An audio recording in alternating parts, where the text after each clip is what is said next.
Such grammar terms as finites, non-finites, infinitive, participle, gerund, anomalous finites are often very confusing to many. Now let's have a clear idea of these terms. Finite verbs. Finite verbs are non-finite verbs. Finites and non-finites. So what is a finite verb?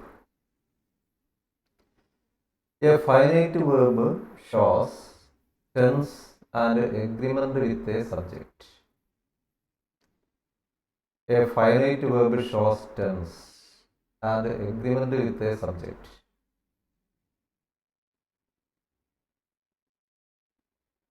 A non-finite verb does not show tense or agreement with the subject. There will be more than one verb in a sentence. All the verbs are not finite verbs. There are non-finite verbs. We should know the difference between finite verbs and non-finite verbs. Finite verb is a verb that shows tense and also agreement with the subject. Looking at a finite verb, we can decide the tense, whether the sentence is in the present tense, whether the sentence is in the past tense or future tense.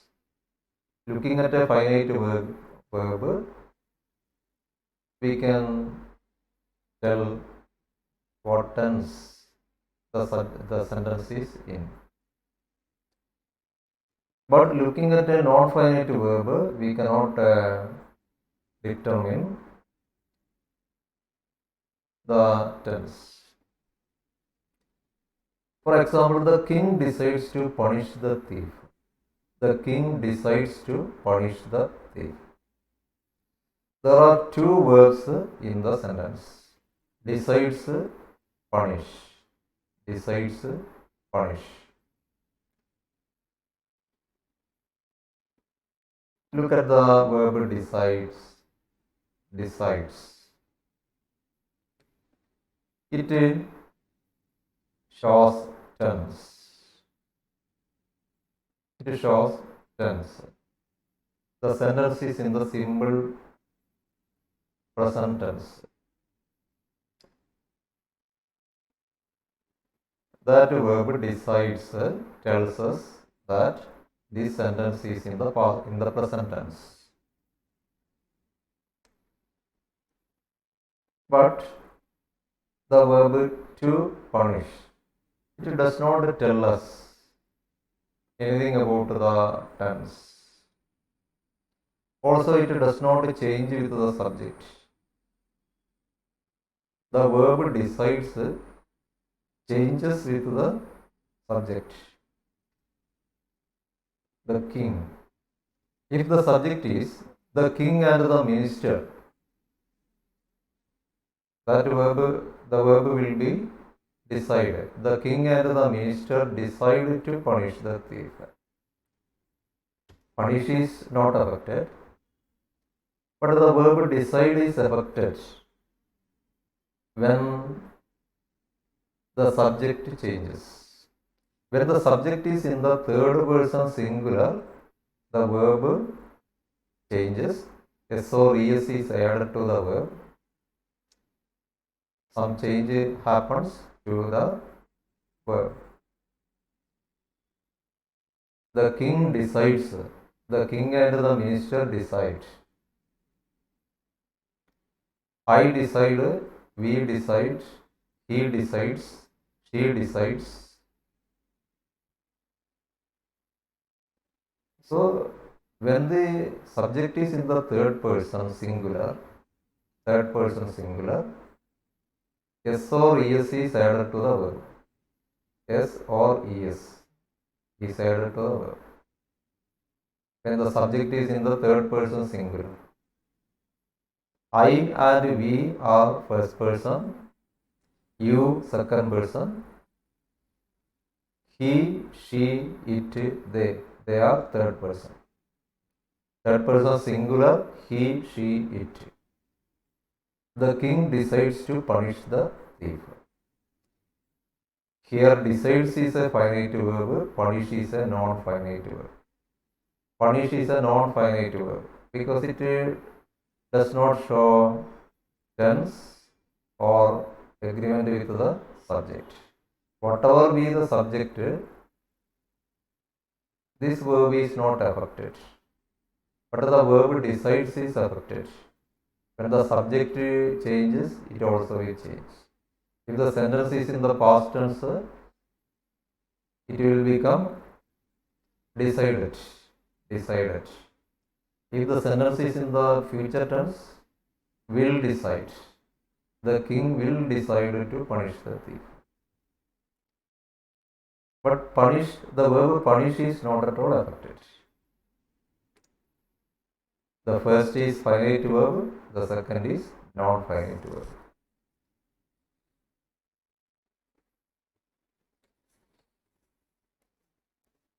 Other examples. The man runs to the store to get a gallon of milk. The man runs to the store to get a gallon of milk. Here runs is a finite verb and get is a non-finite verb. The verb runs shows the tense and also agreement with the subject. The man runs. The men run. Another sentence. The policeman interrogates the prisoner to get evidence. The policeman interrogates the prisoner to get evidence. Here interrogates is a finite verb. Interrogates is a finite verb. Get is a non-finite verb.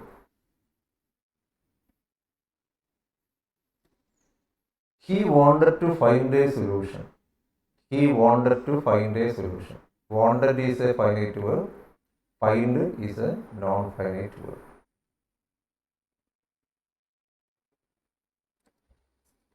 Most finite verbs can take an ed or d at the end of the word to indicate time in the past. Most of the finite verbs take d or ed at the end of the word to indicate time in the past. Cough, coughed, celebrate, celebrated, kill, killed.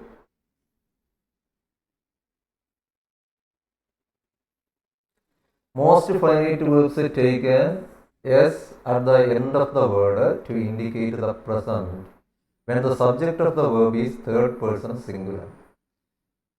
I have already explained it. There are three types of non-finite verbs: gerunds, infinitives, and participles. Gerund is a verbal noun. Writing, singing, such verbs ending in ing, they do the function of a noun. A verb which ends in ing does the function of a noun and serves as a subject or object in a sentence. It is called a gerund. For example, singing is her passion. Singing is her passion. Here, singing is a gerund. It does the function of a noun. The verbal noun, singing, does the function of a noun and it acts as the subject of the sentence. Let us take a participle first. There are two types of participles. There are two types of participle, present participle and past participle. Present participle and past participle.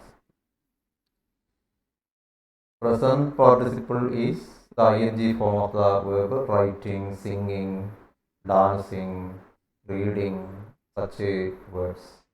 Present participle. Past participle is the third form of the verb. Third form of the verb. Every verb has three forms. The third form is past participle. Write, wrote, written. Written is the past participle. Sing, sang, sung. The third form. Sung is a past participle. Present participle. The underlined words are present participle in these sentences. I see a boy running across the field. I see a boy running across the field. Running is present participle. Hearing a loud sound, we rushed out of the room. Hearing a loud sound, we rushed out of the room. Hearing is present participle. Present participle. It is a non-finite verb. The boy cried, thinking that he would be beaten. The boy cried, thinking that he would be beaten. So in these sentences, running, hearing, thinking,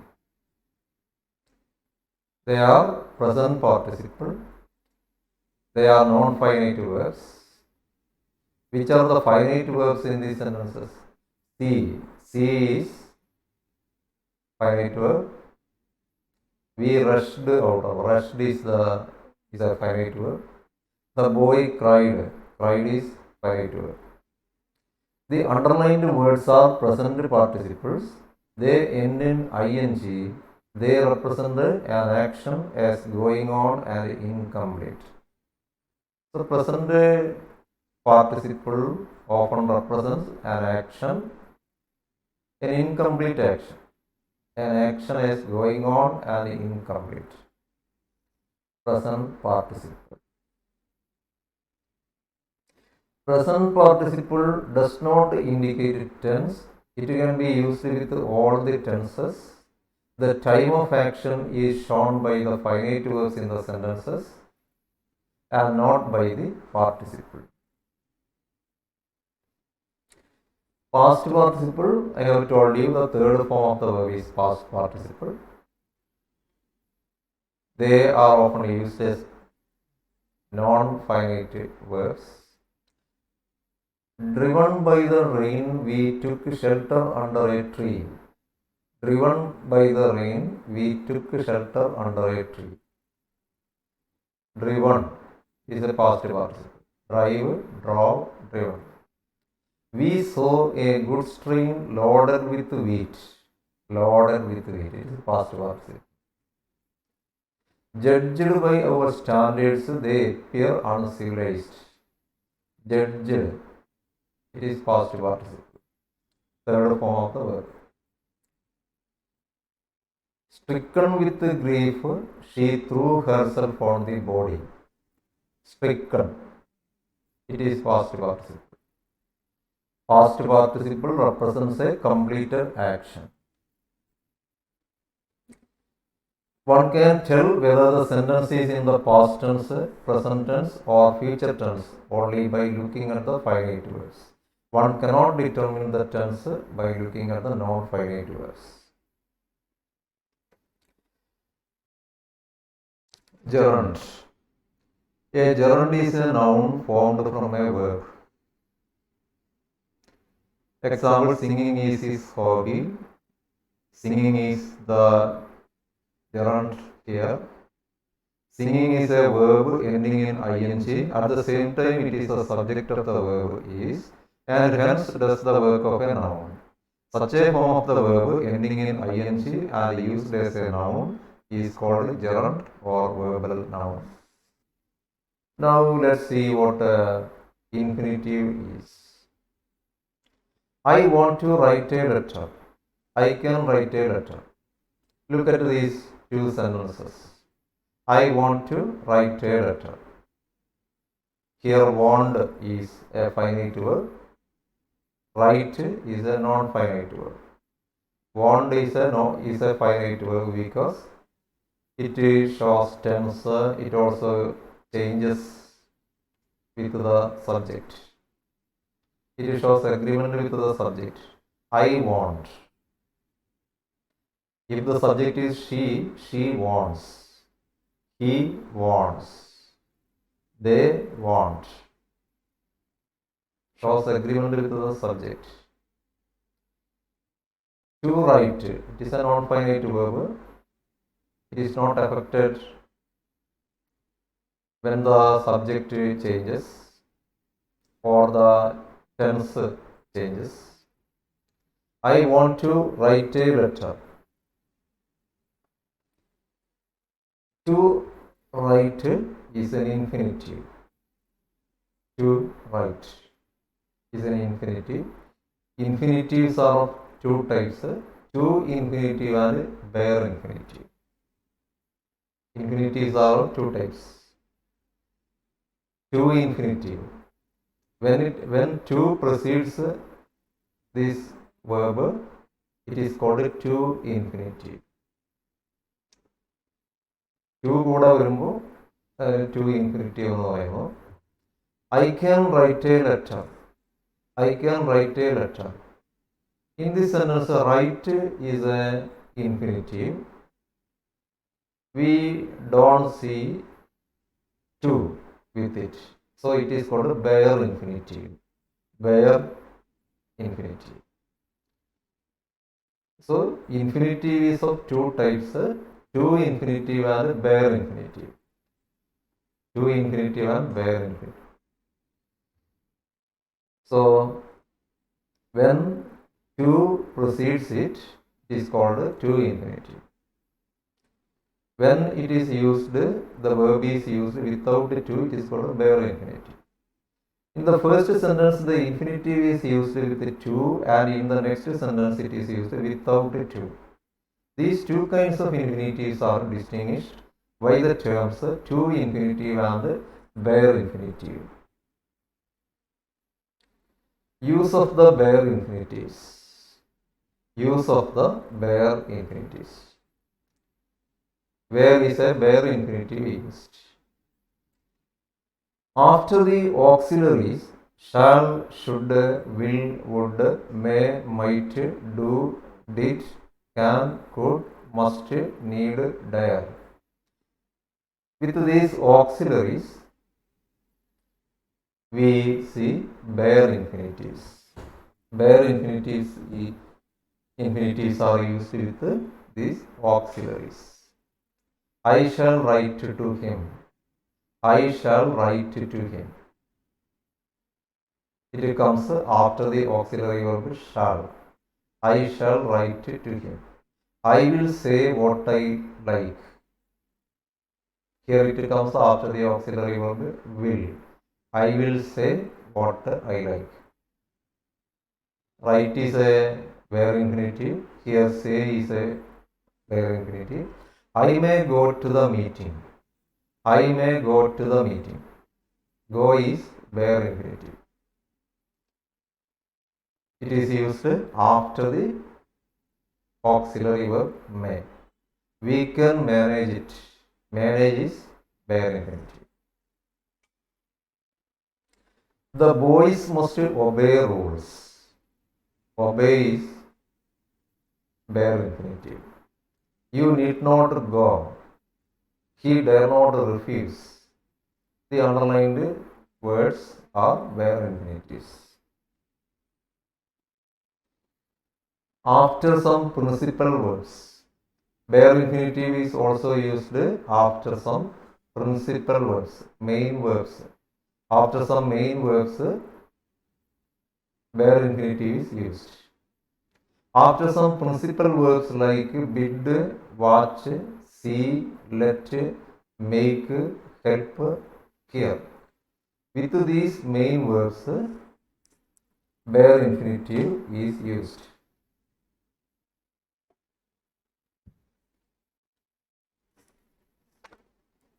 I bade him come. I bade him come. I asked him to come. The meaning is I asked him to come. If the verb asked is used instead of bade, then to infinitive will be used there. But when the verb comes after bade, there is no need of to. I bade him come. Let him sit down. Let him sit down.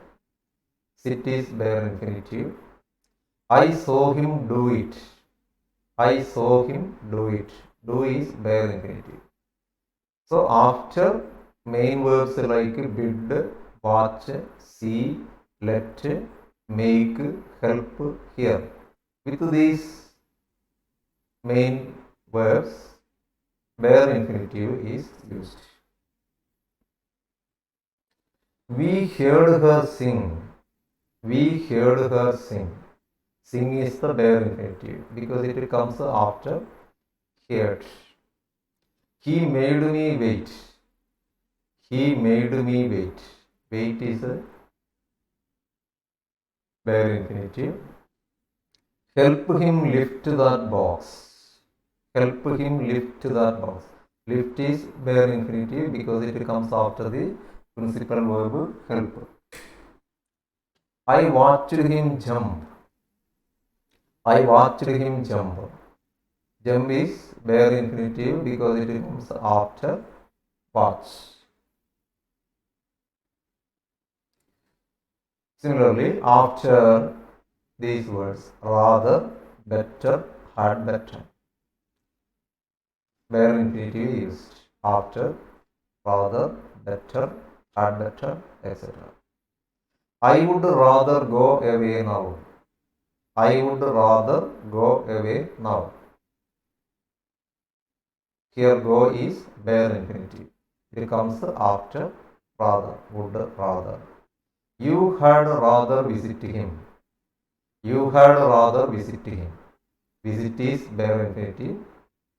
He would rather starve than yield to pressure. Here starve is bare infinitive. It comes after rather. Yield is bare infinitive. It comes after than. You had better go back home. You had better go back home. Go is bare infinitive. It comes after had better. Better get some sleep while you can. Get is bare infinitive. It comes because it comes after better. After certain prepositions also bare infinitive is used. Prepositions like except, but, save, than. With these prepositions, bare infinitive is used. For example, he does nothing all day except complain. He does nothing all day except complain. Complain is bare infinitive. Complain is bare infinitive. It comes after except. She can do everything but cook.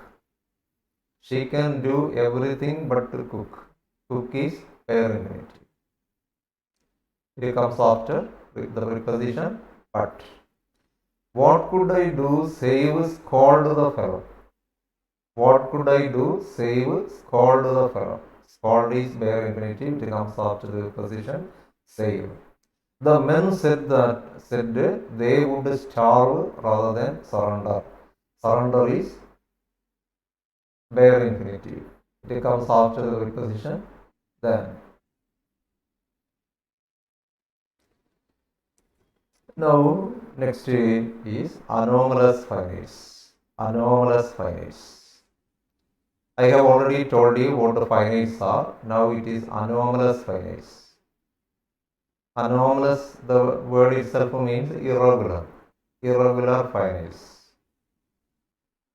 The 24 auxiliary verbs are called anomalous finites. It is the 24 auxiliary verbs that are called anomalous finites. These auxiliary verbs is, am, are, was, were, has, have, had, do, does, did, will, would, shall, should, can, could, may, might, must, ought, need, dare, used. These auxiliary verbs, they are called anomalous finites. Anomalous finites are all auxiliaries. Anomalous finites are all auxiliary verbs. As auxiliaries, they help main verbs to form their sentences. They help main verbs to form their tenses. She is writing a letter. Right, she is writing a letter. Is an anomalous finite. Anomalous finites are all auxiliaries. As auxiliaries, they help main verbs to form their tenses. Some of them are also used as main verbs. Some of these auxiliary verbs, some of these anomalous finites are also used as main verbs. I am a teacher. He is a doctor. She is a driver. So is main verb. I am is a main verb. So these auxiliary verbs are also used as main verbs. They are special verbs.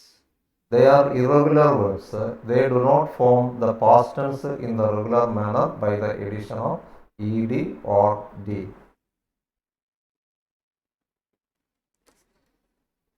Now, anomalous finites are used to form questions. To make questions, we use anomalous finites. Such auxiliary verbs are used to form questions. A question is usually formed by putting the anomalous finites before the subject of the sentence. When an anomalous finite is put before the subject, we can make a question. He is a good singer. Is he a good singer? He is a good singer. Is he a good singer? It becomes a question. They have won the race. Have they won the race? The anomalous finite is put before the subject. Have they won the race? The dog will catch the cat. Will the dog catch the cat? It becomes a question.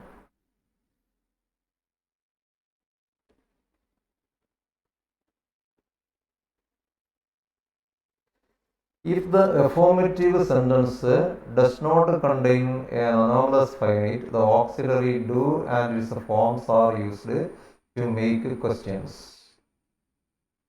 If the affirmative sentence does not contain an anomalous finite. So sometimes the sentence will not have an anomalous finite. There will not be any auxiliary verb in the sentence. Then how will we form a question? How will we make a question?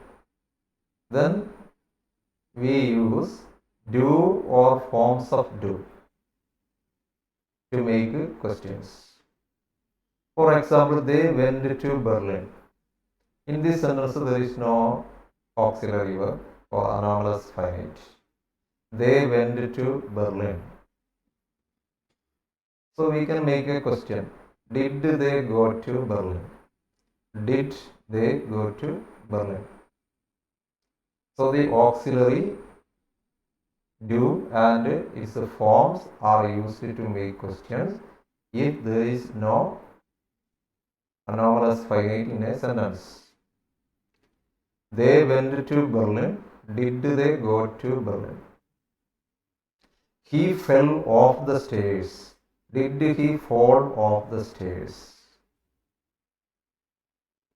They make good butter. Do they make good butter?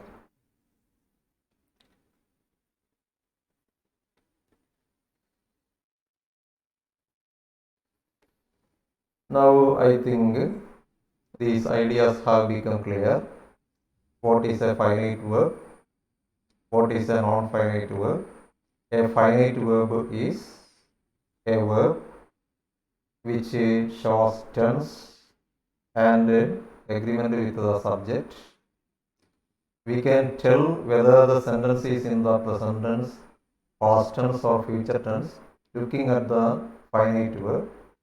But a non-finite verb is not affected by the change of the subject or tense of the sentence. Non-finite verb is not affected. A non-finite verb does not show tense or agreement with the subject. We cannot decide the tense by looking at the non-finite verb. Then non-finite verb, I have told you that there are three types of non-finite verbs: gerund, infinitive and participle. So I have told you what a participle is. What are the two types of participle? Present participle and the past participle. And the two types of infinitives, to infinitive and bare infinitive. Then finally I have told you about the anomalous finites. Anomalous finites are the 24 auxiliary verbs. The 24 auxiliary verbs are also called anomalous finites. They are called anomalous finites because they are irregular verbs. They are special verbs. Okay, thank you.